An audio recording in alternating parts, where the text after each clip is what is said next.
First question. You've been in industry for a decade, for domain hunting. I mean, what's changed? I mean, I know it's actually more harder to get a drop domain, but except that, what changed? How did you face challenges, etc.? Well, apart from getting harder, we are seeing how different markets discover gray cat and expired domains at different times. In some countries, there used to be no interest at all, and now they're very competitive. So while in other countries it was always quite competitive, the culture was already very gray hat and PBM focused. So it's interesting to observe how this changes in different countries in the world from time to time. That's a nice opinion. Can you quote some countries and you mean, for example, some maybe emergent countries on which before, for example, if we do the gambling example, before doing gambling, it was not interesting. Now some people create gambling affiliate sites or affiliate sites and domains become more and more interesting. Do you mean that? And which countries, for example? Yes, but it's not always gambling. Sometimes it's gambling like Indonesia and other Southeast Asian countries. But in other cases, it's other niches. For example, in India, not so much gambling, but a lot of other niches like jobs and education because they have a lot of people. So also sometimes the demand comes from foreign buyers, for example, for Africa and Latin America. Not so much domestic demand, but a lot of foreign demand from the big gambling companies trying to open new markets. And sometimes it's purely domestic, like in India or Indonesia. Okay, got you.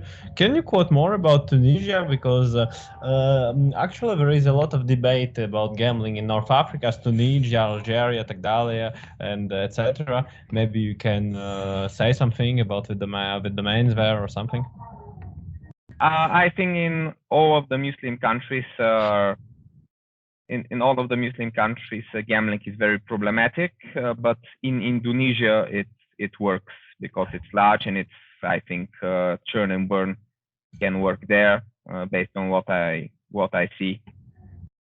But in North Africa and the Middle East, I haven't seen any gambling activity. I'm asking for myself. Tunisia, what's the domain name extension?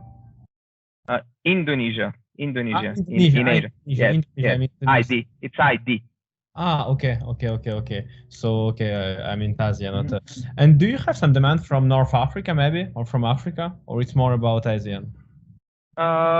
We have domains from Tunisia, from Morocco, from Libya, although they are more expensive, and Egypt, which is the largest market in the region, is very hard to register and expensive.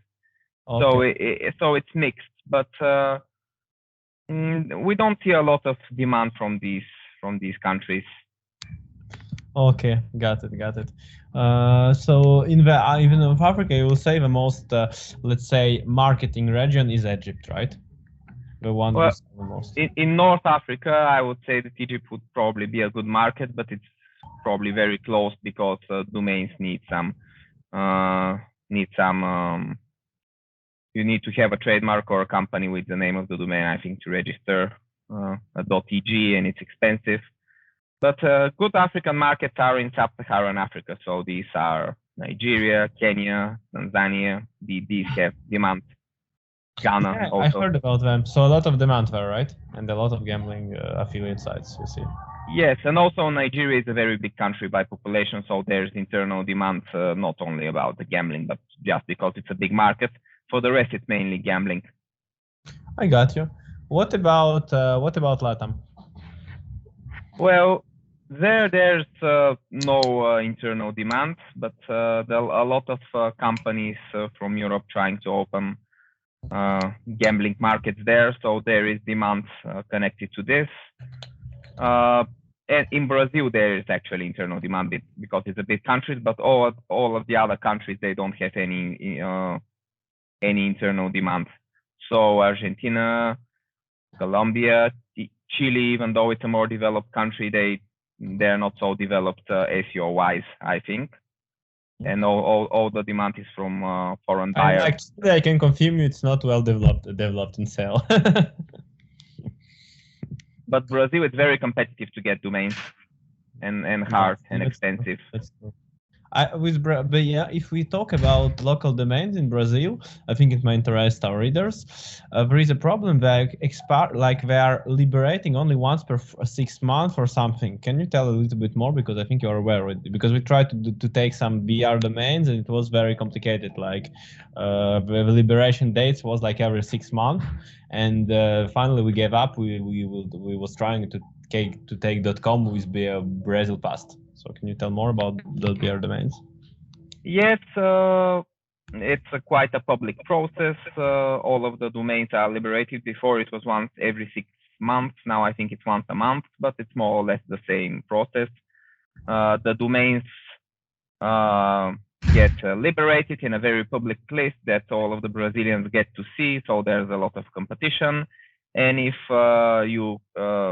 you send requests to get a domain, and if 2 or more people send requests, it gets into an auction, and these auctions reach very high prices, very high prices, like more than a .com with the same links would cost, I think. So it's very hard to get something good from the locals there. I got you. And from your perspective, in terms of domain, I wanted to ask you, what are the best countries in LATAM? Imagine you have 10K to spend on affiliate SEO on iGaming. Which country in LATAM you choose? As you see everything from the hardship of domain names. I'm not aware of the regulations and the competition, but it's relatively domains. I mean, of course, that's why I'm asking. It's relatively easy to get domains in Argentina, but this is a country in a very big crisis, so I don't know if anything can be done there. It's easy to get in Colombia too. Chile is getting more competitive, but it's still easy, and it's by far the richest country in GDP per capita, and it's the only actually developed country in LATAM. So I think Chile would be a good choice if there are no bad regulations.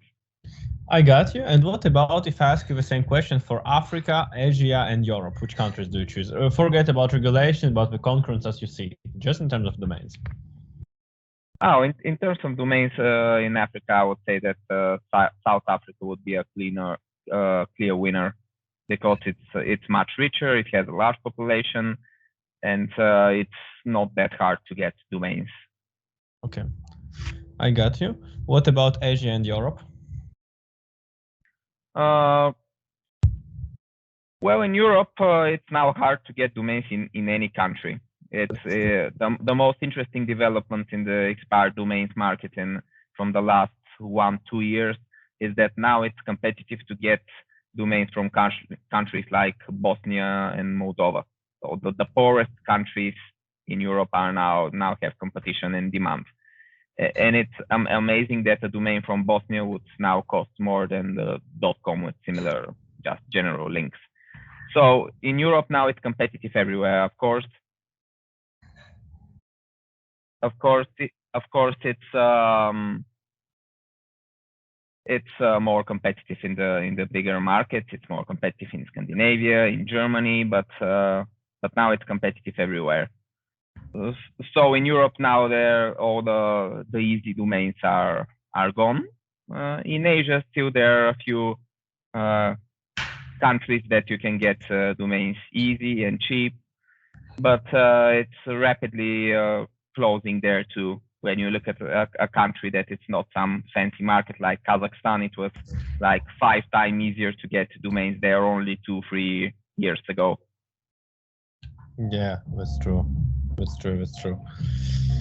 Kazakhstan is actually hard. I mean, it's not hard to rank there, but to get local domains, as from myself, it's very hard. But to rank there with, if you have some tips, it's not so hard to rank there. Anyway, thanks for this information. I really like it.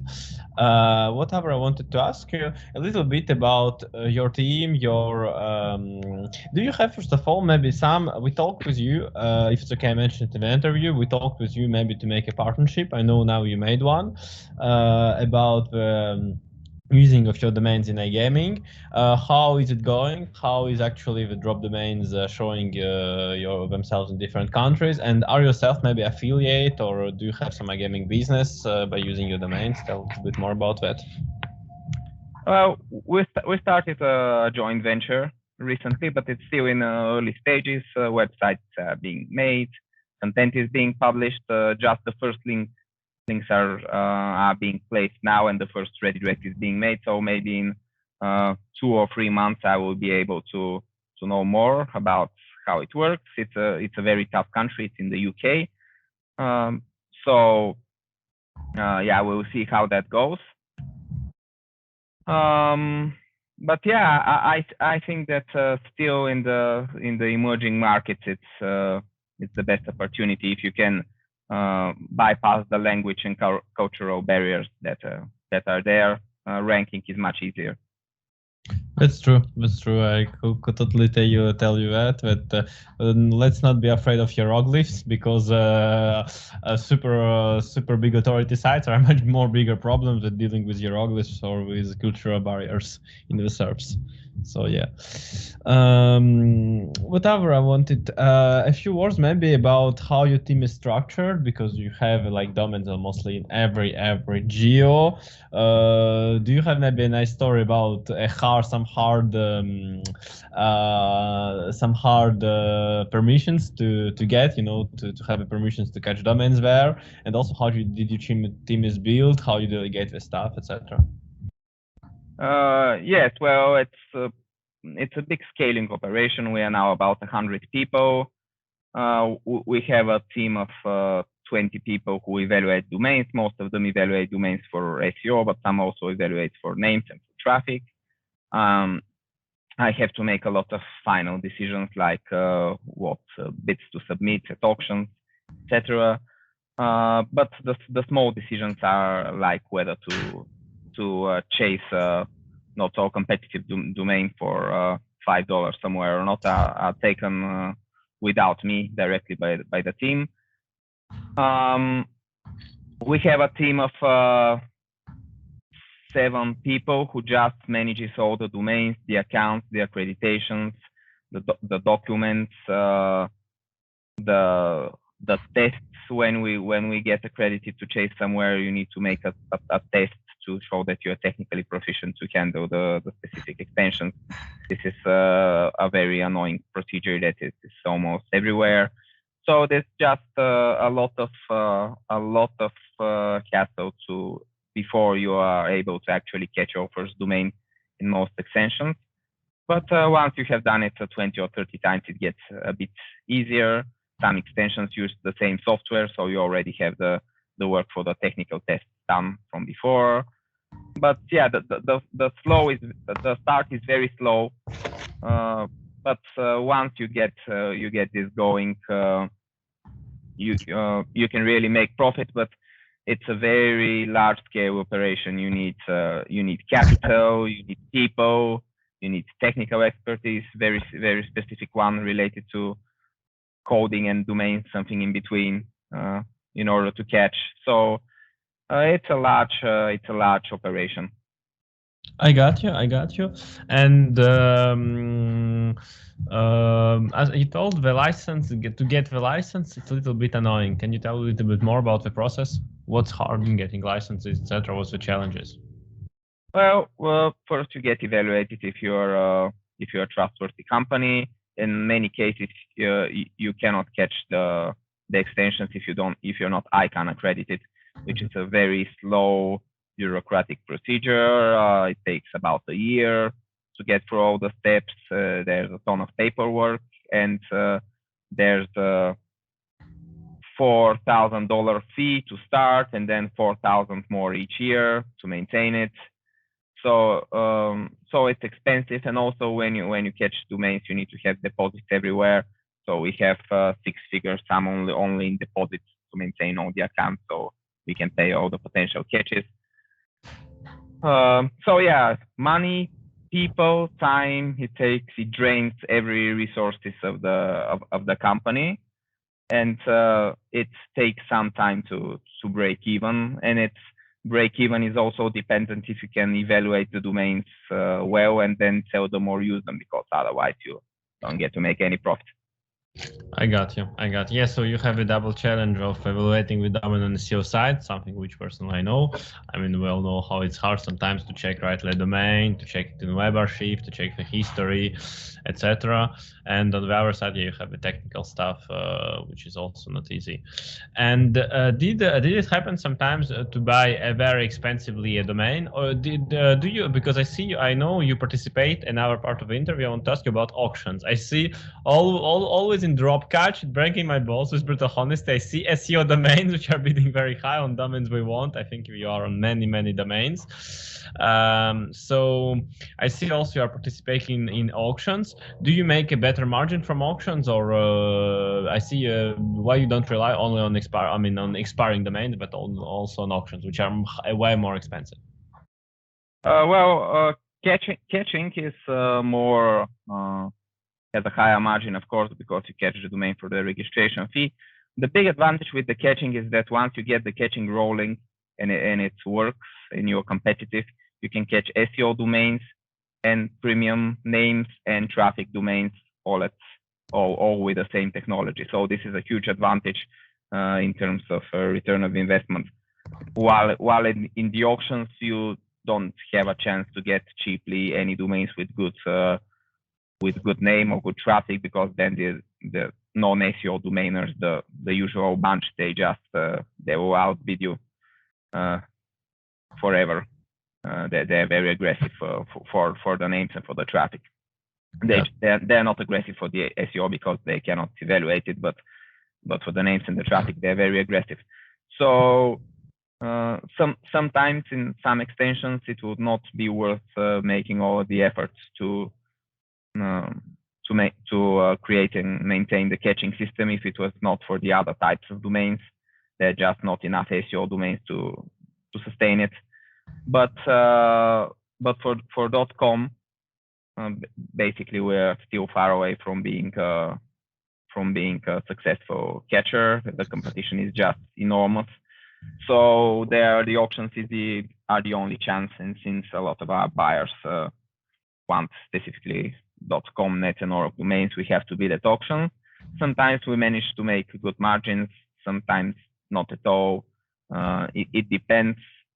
Usually, if the margins are good, if you hit a country with good demand or a niche with good demand.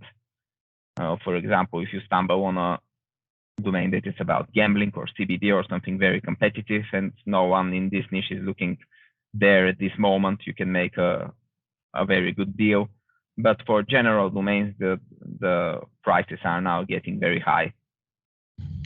Speaking also about, because on the auctions you bet a lot, did you had some fails, for example? Because even in my team, sometimes fails happen. Like we take a domain, we're in rush, we just remark it, and we see it spammed or something like that. I mean, bullshit, it happens rarely, but it happens. Did it happen to you? Like you bet a few thousand on a domain name and there is something wrong? If you can tell a few examples. Yeah, it happens all the time. It's hard to keep track of everything, and we use all kinds of shortcuts to minimize work. For example, if a domain is registered in 2005 and we know that this registrar doesn't have any auctions upon expiration, then we don't check the archive, because we assume that it hasn't changed owner, because it was registered a long time ago, and we look at the creation date in quiz via systems automatically, and then it just sends a signal not to save a human time to check the archive.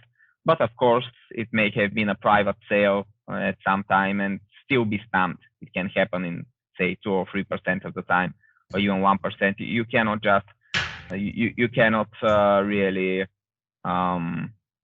check everything at any time and be effective.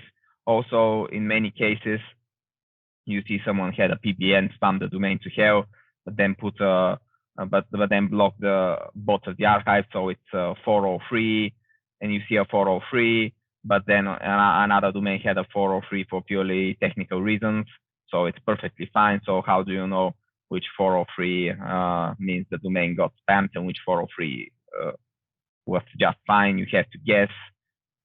not always you have all the data to make a 100% informed decision. So in the end, you make your best educated guess and you go for it. That's true. That's true. That's true. Yeah. Can you tell about your three big fails with domain names? Like, with, of course, not giving domains, but like an example you can tell. About fails? Fails, yeah. Like something you take expensively or something like that, and at the end of the day, it was bullshit. Of course, don't give domain names, just you can describe a little bit. Well, for SEO, it can always eventually fail. Even if it has a penalty, they expire every 2 years, I think, get reindexed and everything.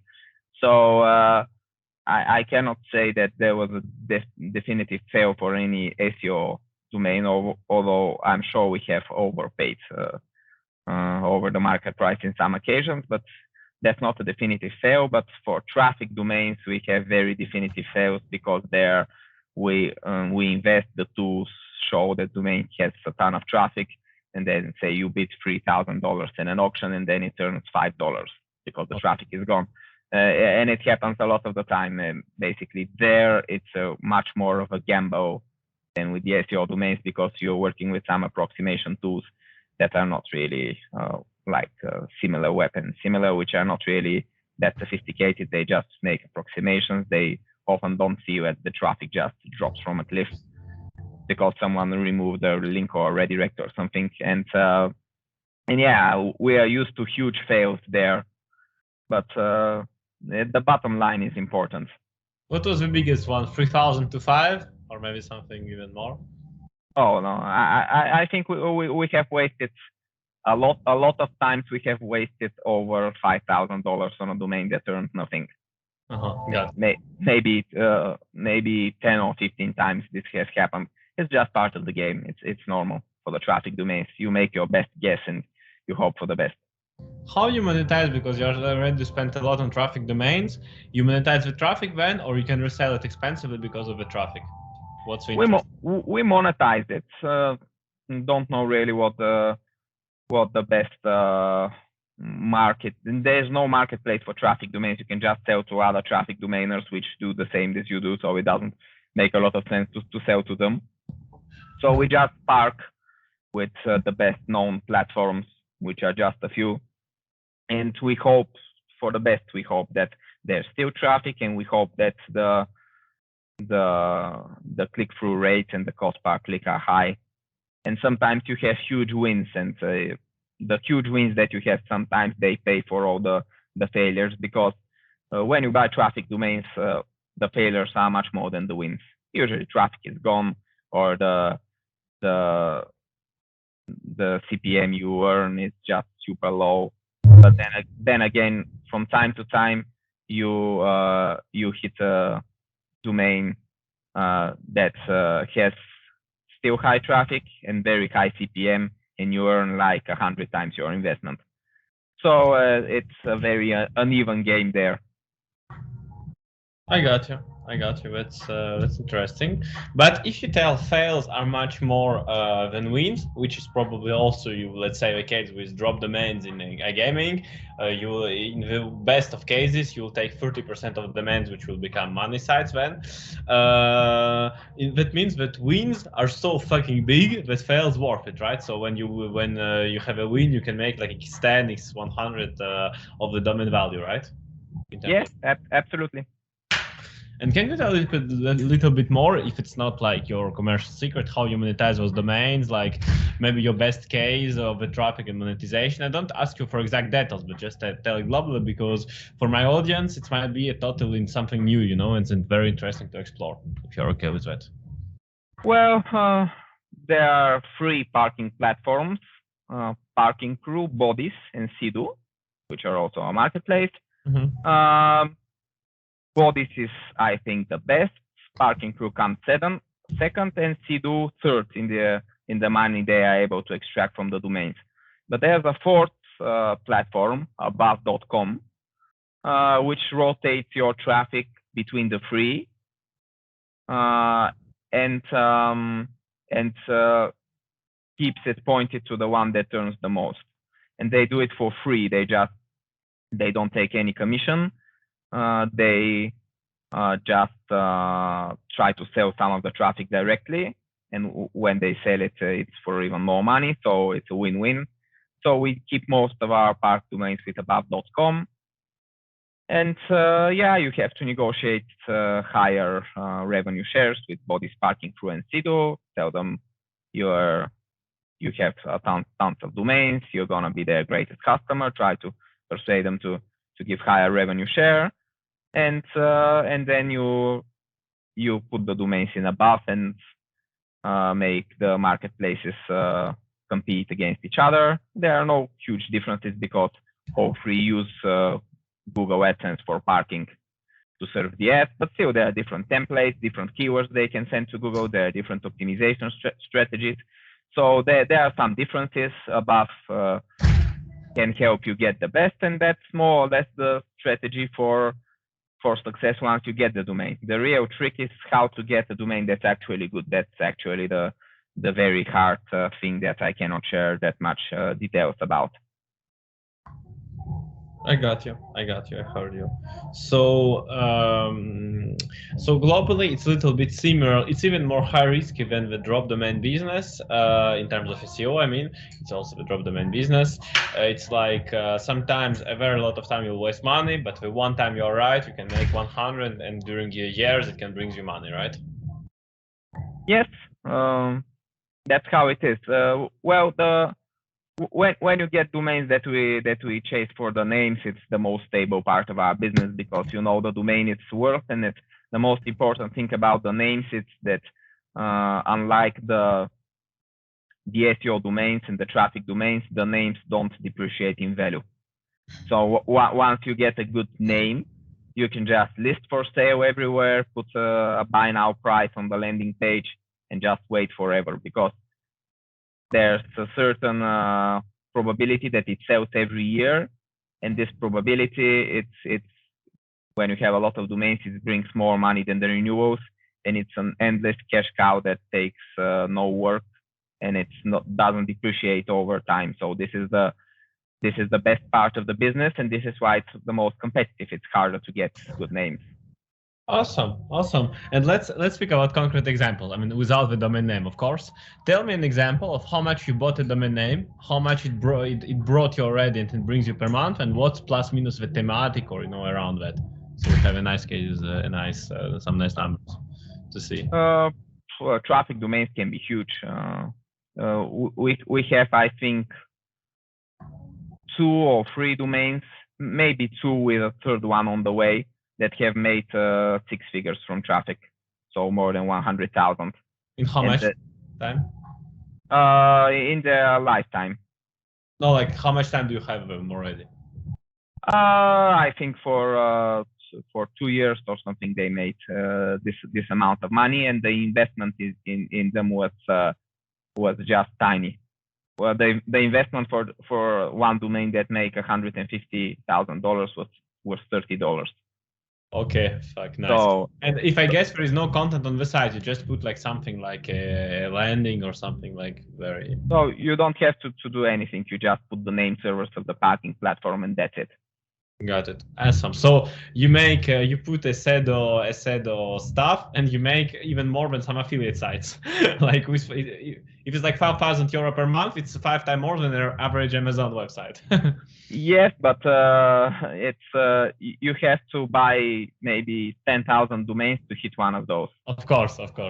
So it's a numbers game, and the investments required are quite big, and also the know-how is very specific. This is one of the things that no one will teach you. Of course. Exactly as in drop domains, it's very hard. Even if it's very hard to learn it, and I spent 2 years to learn it by myself. What's working, what's not working in terms of SEO. Yeah, it's very interesting business.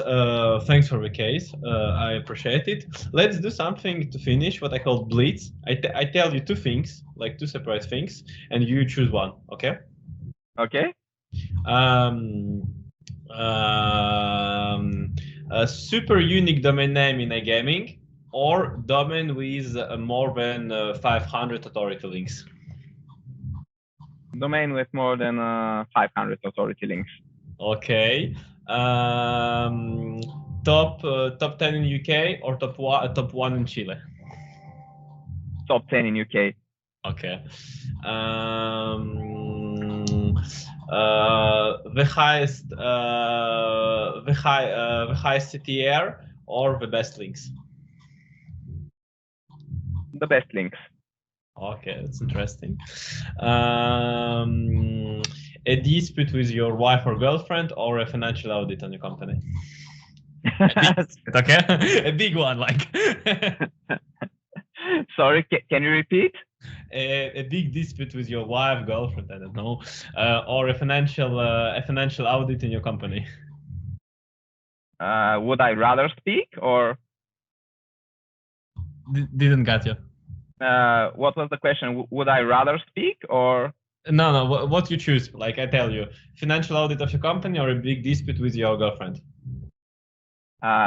Surely the wife, girlfriend. Okay, I got it. Let me just go through a few hours I have.